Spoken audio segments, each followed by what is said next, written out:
ரொம்ப டயர்டா இருக்கு.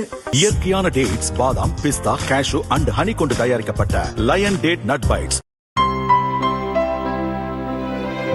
இனிமே கண்ணை மூடிட்டு கடலை எண்ணெய் வாங்கலாம்.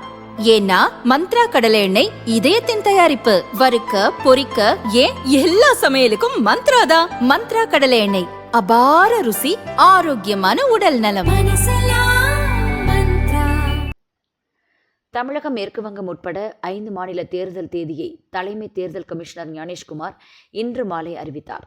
மேற்கு வங்கத்தில் அடுத்த மாதம் 23 மற்றும் 29ஆம் தேதி 2 கட்டங்களாக சட்டசபை தேர்தல் நடக்கும் என அறிவித்தார்.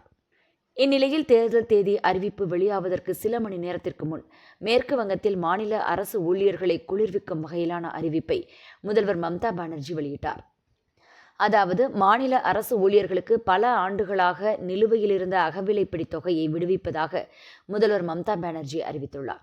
அரசு ஆசிரியர்கள், ஆசிரியர் அல்லாத ஊழியர்கள், பிற துறைகளைச் சேர்ந்த அரசு ஊழியர்களின் நீண்ட நாள் கோரிக்கையான ROBA 2009 அகவிலைப்படி நிலுவைத் தொகை அவர்களுக்கு உடனடியாக வழங்கப்படும்.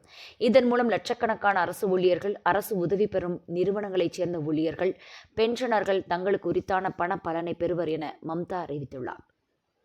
2008 முதல் 2019 வரை மாநில அரசு தங்களுக்கு வழங்க வேண்டிய அகவிலைப்படி நிலுவைத் தொகையை விடுவிக்க கோரி அரசு ஊழியர்கள் மற்றும் பென்ஷனர்கள் நீண்ட காலமாக போராடி வந்தனர். இது தொடர்பாக நீதிமன்றத்தில் வழக்கும் நடந்தது.